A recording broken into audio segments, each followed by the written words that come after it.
Efuru by Flora Nwapa. Chapter 9. Efuru went to see her father one evening. She had been having strange dreams of late, and she thought that her father would be able to tell her the meanings of her dreams. Her father was sitting in his obi when she arrived. "Agundo," she bent down and greeted him. "Oh, my daughter." "Nwanonako, are you well, my daughter? Come nearer and sit down by me." Efuru sat down near her father. One look at her father showed her that he was getting on in years. "Are you well, my father?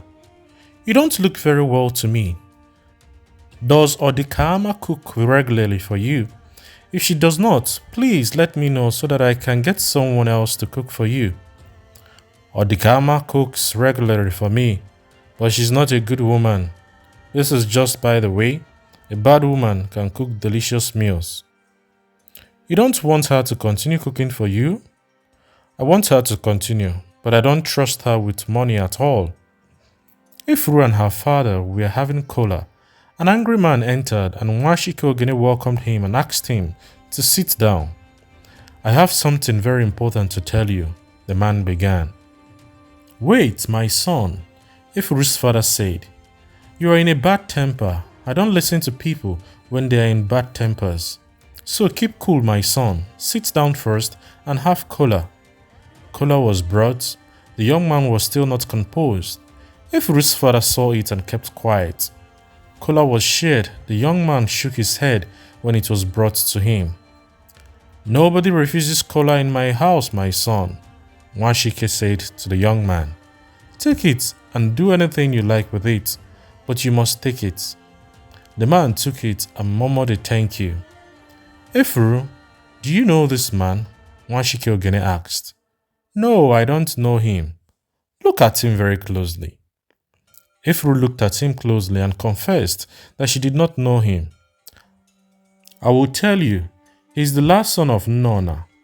"The last son of Nnona," Efuru repeated. "You don't look like your mother," Efuru said to the young man. "I look like my father," the young man said without smiling. "Please give us a bottle of gin and a ganache," Efuru's father addressed somebody within. The gin and the ganache were brought. "You drink some, my son. It will steady your nerves. It has a way of steadying one's nerves." The young man refused to have it. "I don't drink gin," he said. "This is unheard of. What does a young man like you drink if he does not drink gin? Are you a woman? Only women don't drink. A man drinks palm wine and gin. So drink, my son. Drink, for drink has a way of drowning one's sorrow. Drink, my son. It will do you good." The man could no longer refuse. It would have been an insult if he had said no again. So he took the ganache from Efuru's father and drank it all in one gulp. "Thank you, Agundo," he greeted. "You have something worrying you, isn't it true? Someone has provoked you, but when you come to tell me things like this, you have to be composed. If you lose your temper, I won't listen to you. Now tell me what it is all about." Nwashike Ogene sipped his drink. He did not drink it in a gulp like most of the people. "I returned from the farm this afternoon with some yams for my mother and my wife, who is nursing a baby. I left the yams at the door and went to see my wife because she had her baby in her mother's house. But before I left, I asked Aniche's son to watch the yams for me. Nwashike Ogene, when I came back, goats were feasting on my yams and Aniche's son was there, just opposite my house. I turned to the boy and scolded him. 'You are wicked, Aniche's son. Why were you watching goats while they ate my yams after I had asked you to keep watch over them? Am I your servant to keep watch over your yams?' the impudent boy told me to my face. 'Who are you talking to like that?' I asked the boy. 'I am talking to you. What will you do to me? Who are you to do anything?' So I went and held him by the hand. There was a piece of stick near, so I broke it on him, and he ran out yelling and saying very nasty things about me and my mother. Said he, my mother was a witch. She bewitched his brothers, and I have come from the farm to kill him. It was time my mother died so that children in the village will live and not die. Mwashike Ogene, I have never been so upset before. A little boy of only 12. With my eyes, I saw his mother when she was expecting him. In fact, we all went to settle the dowry when our brother wanted to marry his mother. This thing filled my stomach like food. I did not know what to do, so I came to you. It is not so much the yams now as what that boy had the impudence to say. That's why I have come to you. You are the elders in this family and the father of us all. I am leaving for the farm early tomorrow morning. You did well, my son, to come to me. I don't know what is wrong with children of these days. I shall tell his father and scold him very well too. You did well to come and tell me. That's what a good man should do. Don't worry. Don't take it to heart. And don't have any grudge against the parents. For as you said, they were not there when it happened. I have heard what you said, our father. Thank you, Agondo. The young man greeted and left. Children have bad tongues, Efuru said. Nwashike Ogene shook his head. Don't worry, my daughter. I can bet you that's not how it happened. He is merely exaggerating. There was a feud between the young man's father and Aniche, the father of the young boy he flogged. That was what brought all these troubles. It is not good, my daughter, to tell you children what happened many years ago in the family, especially when you know that by telling them, you are placing one member of the family against the other. When the young man's father was alive, none of his children would go to Aniche's house and get fire, let alone eat. What exactly happened? Efuru asked. Never mind, my daughter. We don't say things like that. You are children and should not hear such things. I have not seen your husband for some time now. Is he well? He is quite well. It is trade. I am happy to hear it. Live well with him. He strikes me as a good man. When he does anything bad, tell him quietly. Don't tell anybody. Don't tell me even. Any reasonable man can listen to a wife who does not tell other people how they live in their home. Has anything happened yet, my daughter?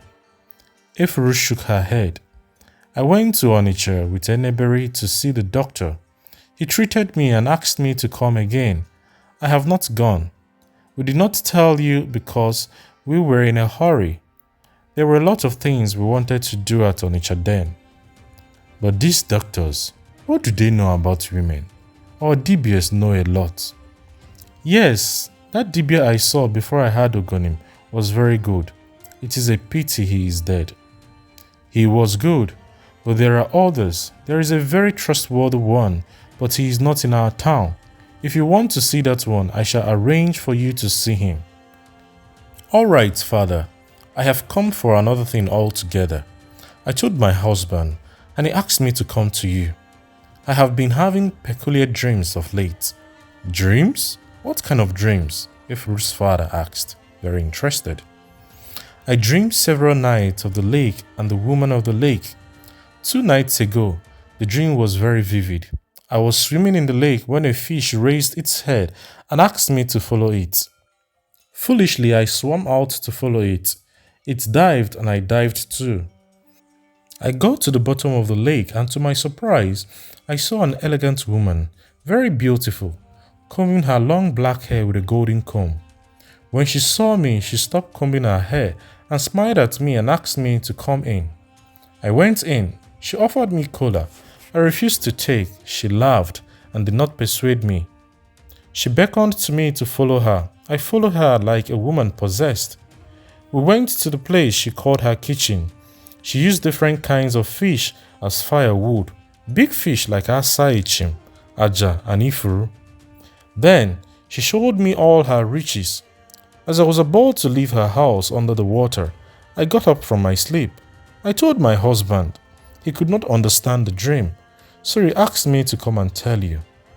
What I have noticed so far each time I dreamt about the woman of the lake was that in the mornings when I went to the market, I sold all the things I took to the market. Debtors came of their own accord to pay their debts. The old man laughed softly. Your dream is good. The woman of the lake Our Oha Mary has chosen you to be one of her worshippers. You have to see a dibia first, and he will tell you what to do." "Chosen me to be one of her worshippers?" "Yes, my daughter." "Why?" "I don't know, my daughter. Your mother had similar dreams." "Is that so?" "Yes, my daughter." "When can we see the dibia then?" "We shall go on our 4th day." "I shall come on our 4th day then." "I am going. I have not cooked for my husband, and it is getting dark. Let day break, father." "Let day break, my daughter. Greet your husband and look after him well."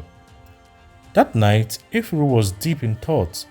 She had heard when she was a little girl about women who were called worshippers of Ohamiri, the goddess of the blue lake. They were dressed in white on the day they sacrificed to their goddess. One particular woman came vividly to her. It was when she was living with the doctor's mother. One morning, as they were going to the stream, they heard a woman shouting at the top of her voice. They put down their empty buckets and went to see the woman.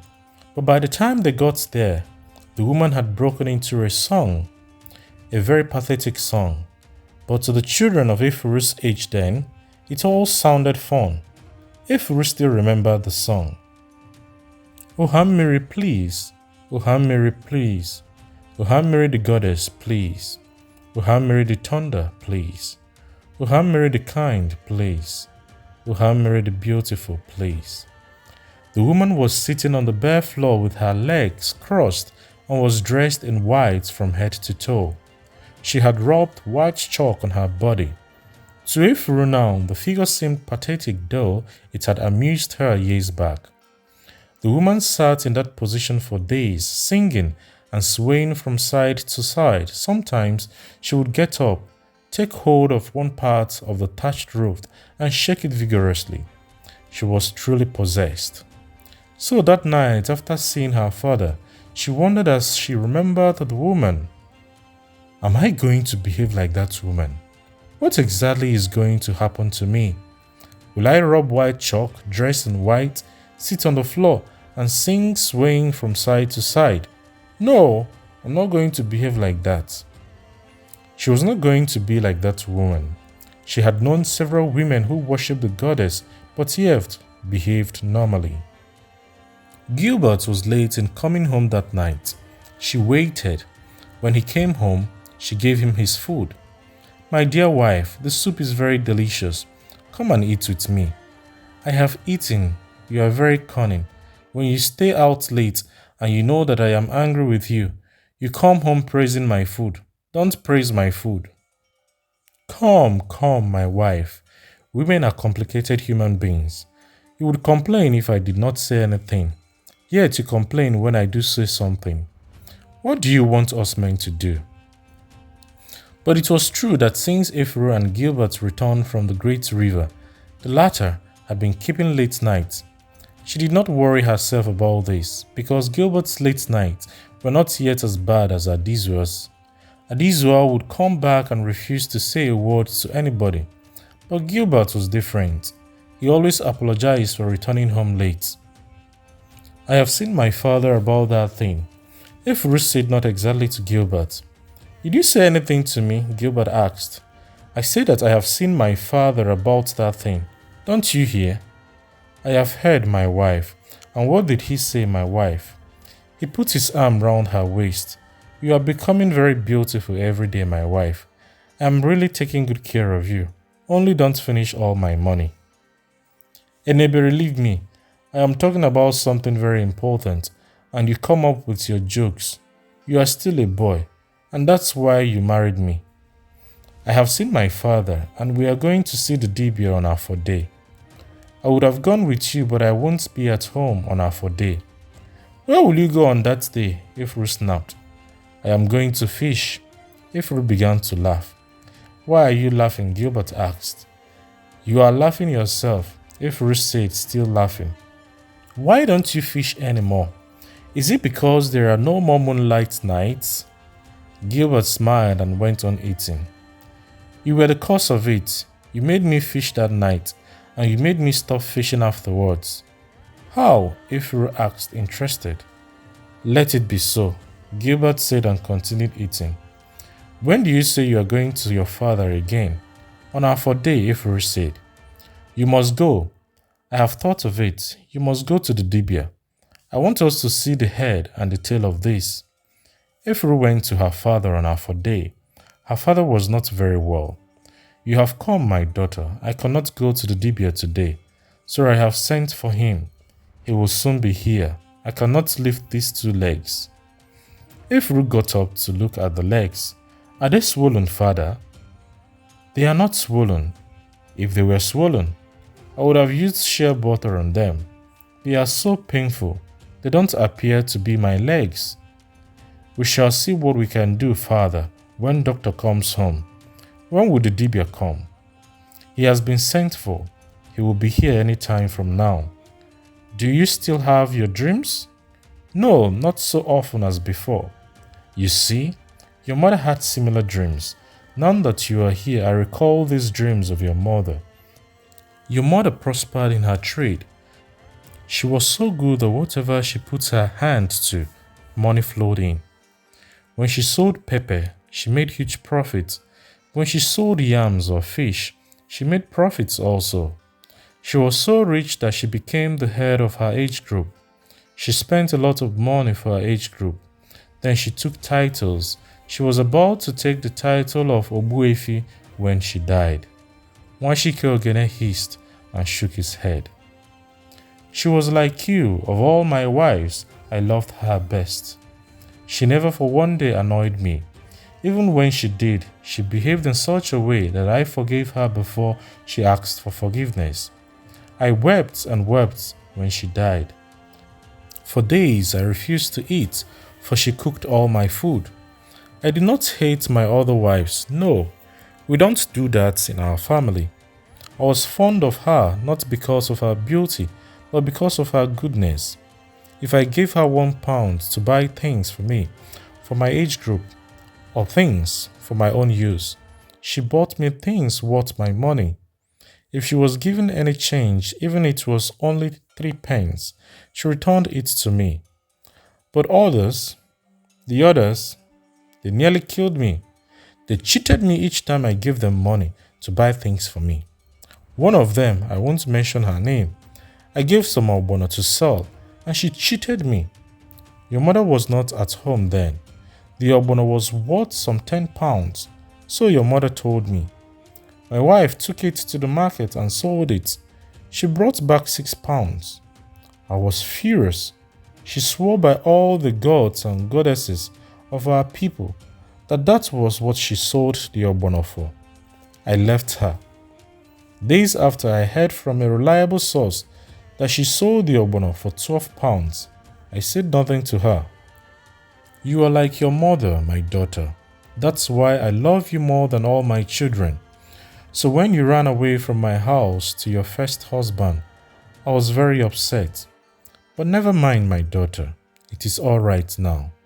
Our people's anger does not last long. Our people cannot refuse their children because of anger. It is not done in our family.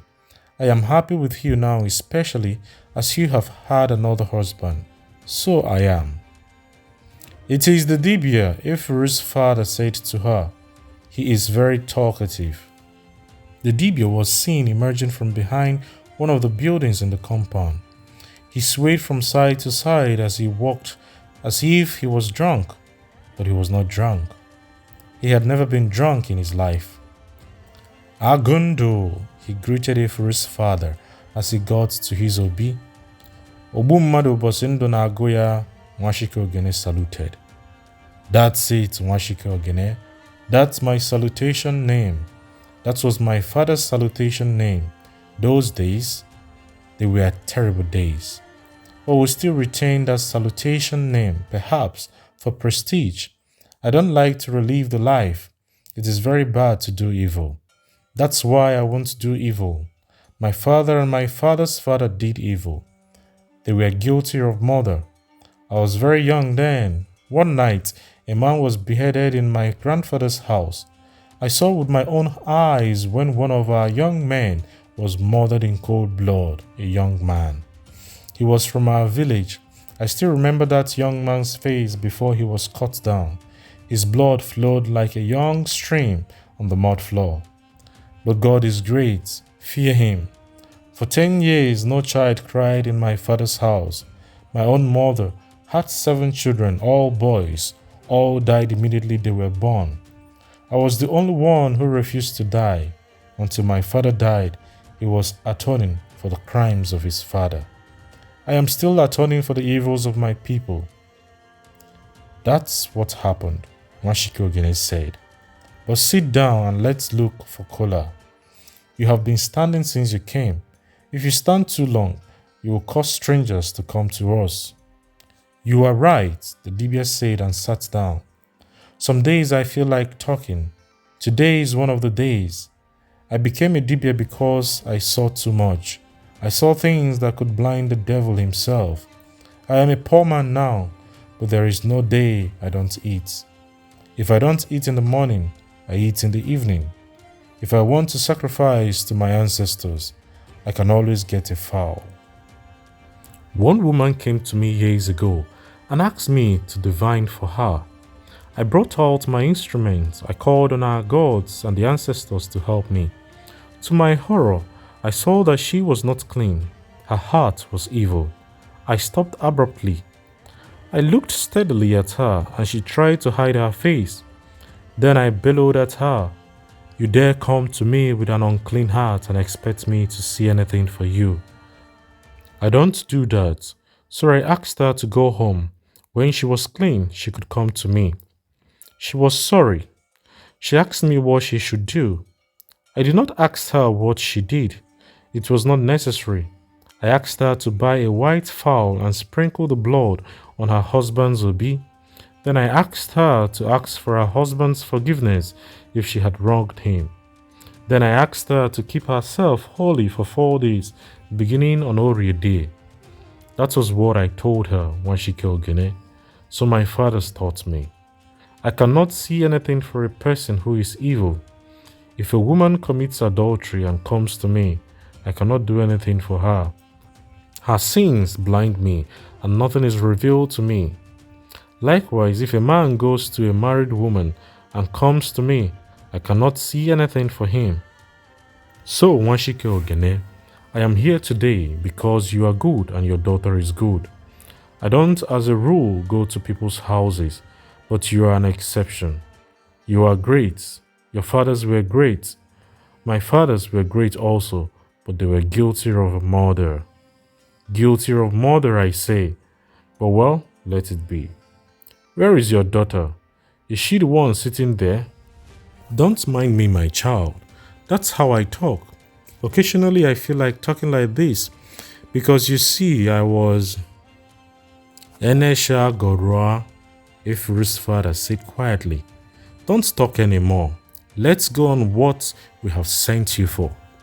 Do you say I should not say anything more, Nwachike Ogene? I won't say anything more then. You know all. You know what I am suffering. You know how the world has left my family. Let it be. I won't say any more. The dibia opened his dirty bag, took out a dirtier rag and wiped his eyes. Tears were beginning to cloud his eyes. It is pathetic to see an old man's tears. He fought back his tears and looked into space. He said no more. His family had been large and prosperous years before the Europeans came. The men in that family were blessed with male children. Every year their wives had boys. They rarely had girls. Women liked to marry into the family because there were many men there. They were also strong. When they went to the farm, they worked hard and they were rewarded with big fat yams. Those who took to fishing were even more successful. They took titles and really dominated the whole town because of their number and strength. Then trouble arose in the village. The head of the family bungled, and as a result, there was a feud between the families of the same village. It was most unfortunate. The two families were brothers. They sacrificed to the same ancestors, so it was childish for them to quarrel. Then, just when the relationship of these two families was improving, a young man from the other side was waylaid by Enesha Goro's family. He was brought to the head of the family, and without mercy, the young man was murdered in cold blood. The dibia was a boy then and witnessed it. The family was now empty as the dibia refused to marry. He was atoning for his father's sins. The sad story of the guilt and extinction of his family was the cause of his sadness. He always said that it was better to talk than to keep quiet. He respected Nwachike Ogene, and he too knew the story, so he was the only person to whom he could open his heart. Kola was brought, and as Nwachike Ogene was breaking it, he began to tell the dibia about his daughter. Enesha Gorua, it is about my daughter Efuru. She has been having dreams and she wants to know the significance of the dream. Ogbu mmadụ mbọsị ndụ na-agụ ya, Efuru saluted. Good, my child. That is my salutation name. I was about to warn you that before you start addressing me, you must salute me first. You already know that. I am glad you have not forgotten our customs. Efuru narrated some of her dreams and added that some mornings after these dreams, she felt particularly happy. You are a great woman, Nwachike Ogene. Your daughter is a great woman. The goddess of the lake has chosen her to be one of our worshippers. It is a great honor. She is going to protect you and shower riches on you, but you must keep her laws. Look round this town. Nearly all the story buildings you find are built by women who one time or another have been worshippers of Ohamiri. Many of them had dreams similar to yours. Many of them came to me and asked me what to do. I helped them. Some of them remember me, some don't remember at all. Now listen to me. Ohamiri is a great woman. She is our goddess, and above all, she is very kind to women. If you are to worship her, you must keep her taboos. Ori Day is her great day. You are not to fish on this day. I know you don't fish, but you should persuade others not to fish. You are not to eat yams on this day. You are not to sleep with your husband. You have to boil, roast, or fry plantain on Ori days. Ohamiri likes plantains very much. You can even pound it if you like. When you go to bed, you must be in white on Ori night. You can sacrifice a white fowl to Ohamiri on this day. When you feel particularly happy or grateful, you should sacrifice a white sheep to her. Above all, you will keep yourself holy. When you do all this, then you will see for yourself what the woman of the lake will do for you. Is that all I am to do? Efuru asked. Oh, wait, that's not all. I have omitted the most important thing. Listen, my child. You are to buy an earthenware pot, fill it with water from the lake, and put it at one corner of your room. Cover it with a white piece of cloth. That's all you have to do. You have done well, Enesha Goro. My daughter and I are happy. What is your charge? My charge? Enesha Goro asked, surprised. My charge? He asked again and shook his head. How can I take anything from you, Nwachike Ogene? How can I forget so soon? It is an insult to ask me to take anything from you. Ada, meaning Efuru, I am going. But you must take something. Efuru tried to persuade him. No, I won't take anything. Your father knows, Ada, that I cannot take anything. Of what use will 9 pence be for me? For that is normally what I charge for outsiders. He left, murmuring to himself. Tomorrow, very early, take a bottle of homemade gin, 1 head of tobacco, and 9 pence to him. He will not refuse them, Efuru's father advised.